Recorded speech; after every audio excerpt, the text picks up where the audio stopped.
Although I don't know of too many other times what the page in New Orleans has been turned from the Saints to the Pelicans this early, but it has. Oh well. You know?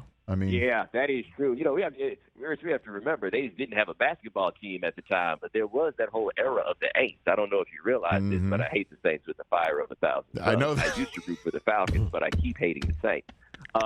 And yes, I'm happy for those of them that root for the Pelicans because I think that is a very good story. But I hope that every Sunday the Pelicans don't play and the Saints go back and they watch Andy Dalton play against whoever it is that they are going to lose to. I just want it to hurt.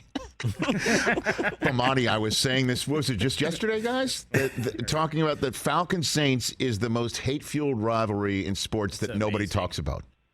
You know why? Because it's the only rivalry that was fueled when both teams were sorry. Like, it wasn't whoever wins this game, like Yankees-Red Sox, right? Whoever wins this game is going to be the one to win the East. No, right. If we don't beat these guys, we don't deserve to be in the league. Add in, like, a little dollop of the migration after Katrina where a lot of New Orleans wound up going to Atlanta. And so it's like the most hate-fueled rivalry. It's like quietly the blackest rivalry in the NFL. There's so much that goes on with it, and I love nothing more than to put on Twitter that picture of that paper bag to remind the Saints where they came from. Problem is they won that damn Super Bowl. They can't nobody take it away from them. Well, I don't know how many years it's going to take before their Super Bowl is like the Jets Super Bowl, but I wish it would hurry up. That's how I feel about the Eagles Super Bowl. I know. I just love you giving voice to this. Bomani, obviously with Desmond Ridder taking the reins and the Falcons and Saints renewing their rivalry again this coming weekend. I remember at that Super Bowl in Atlanta, Rams versus Patriots, that, I'm out in a restaurant and somebody was, one of the waiters comes up and he's just like, man, that was a terrible, terrible pass interference moment. Like, it was one of the worst calls I've ever seen, where the Rams made it over the Saints.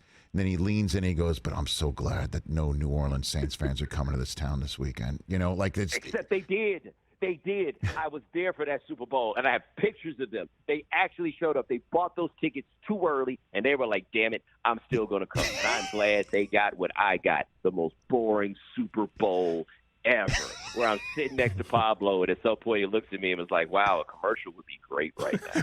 It really would have been. That's right. 10-3, 13-3. That's right. Gronk with a huge red zone grab, and Sony Michel the only touchdown of the game. That was it.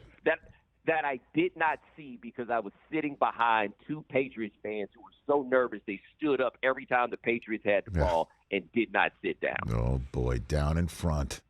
Bomani, appreciate the time as always. Let's have you back on closer to the premiere in January 20th on HBO and available to stream on HBO Max, Season 2 of Game Theory with Bomani Jones. Everybody check out The Right Time with Bomani Jones podcast. Always appreciate your 2 cents. You got it, man. Go whoever's playing the Saints, no matter when, where, or why. There you go. There's Bomani Jones right here on the Rich Eisen Show. I love that he gives voice. What did I tell you the other day? Oh, it's true. The hate is so real. When I was in New Orleans in 2018, they had a billboard up celebrating the fact that the Falcons blew a 28-3 lead in the Super Bowl. They were celebrating the Falcons' failure in New Orleans with a billboard. It was incredible. We talk about all these. Say it again. We heard it when we went to Atlanta for the Super Bowl. I didn't realize it was that bad. Oh, it is until we were there, and I was like, "Oh wow, these two don't like each other for all." Real. It's real hate. Yeah, for real. Catch the Rich Eisen Show every single day on the Roku channel, 12 to 3 Eastern, for free.